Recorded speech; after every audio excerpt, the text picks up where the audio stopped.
Welcome back, everybody, to PyBytes YouTube. Today I want to talk about for else and the while else loops. So there's basically an else you can use on for and while loops. And I will show an example how to do that, and also a practical example where I used it. I don't use it a lot, but sometimes it's a pretty elegant structure. So how it works is if you have a range of numbers, for example, you would look through the numbers.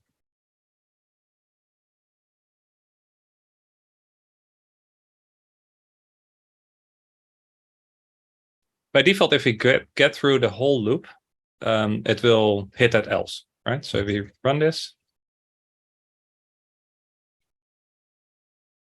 it prints the 10 numbers and also the string "we're done." However, the else does not kick in if there was a break, if we did not complete the loop. So for example, if we say num, so we still print num, but if num equals 1 or 5, we break. So now expect it to print the first 5 numbers, then break. Then we did not complete the full loop, and then the else does not kick in. And exactly that. So yeah, the else is useful, can be useful to indicate that the for loop or while loop completed successfully. Today I also learned how to use the AST, or abstract syntax tree, to look for else blocks in my code. So I wrote this little script. Well, ChatGPT helped me with it. And I will link it in the gist below. And I can basically I can give it a directory path just with some simple command line arguments, and it will look for all the Py files, skip vemp or tux substrings and file paths. And then for each file, it will check for else in module. So it parses the abstract syntax tree, and then it walks through the nodes. So it looks for a for or a while loop, and then also for the corresponding or else. So if there's an else associated with it, and then it prints not only the module path, but also the line numbers. Now let's run that on the bytes of Py repo. And there are a couple of parsing errors, but that's probably because it's incomplete code, because these are template files. But there are definitely a few examples. So here on byte 92, what line was that actually? Line 28.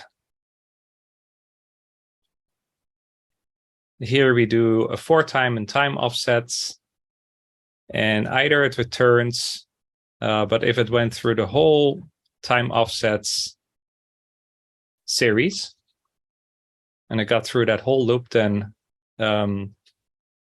yeah, basically this return would not have hit, hence then return a default. So that's kind of cool. And let's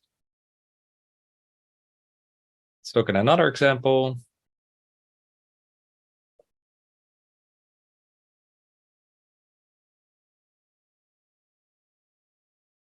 This is a groceries class. It loops through self. If item.product equals a product passed in, then it pops it off the internal items list and then breaks. If this was never hit, then we completed the whole for loop, but then actually that's probably not what's correct. So then we go into the else and re-raise an index error. So that's another good example where I use that technique. Final one.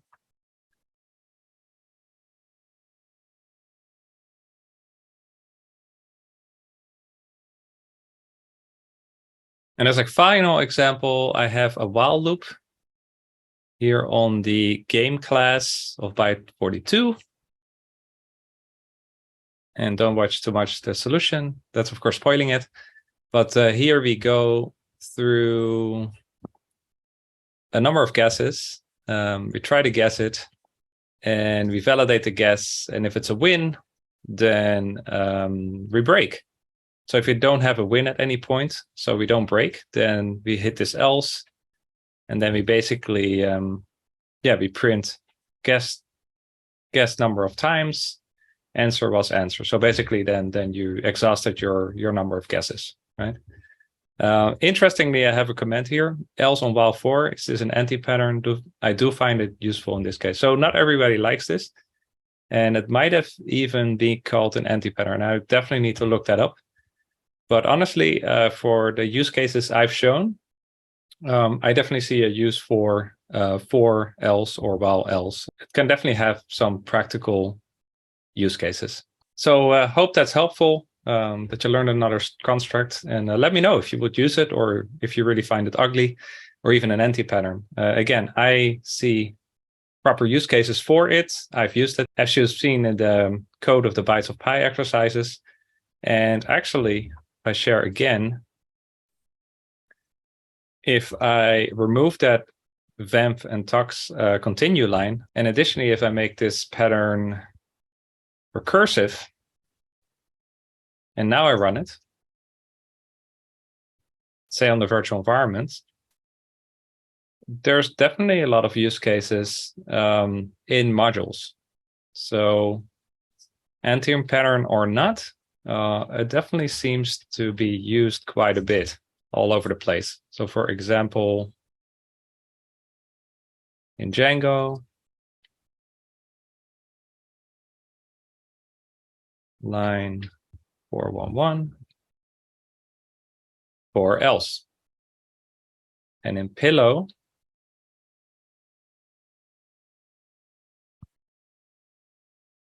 $12.37.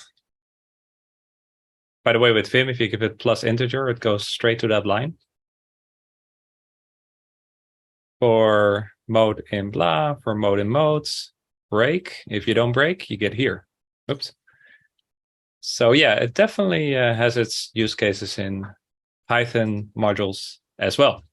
So again, hope that's helpful. And tomorrow I'll be back with another Python video. Thanks for watching.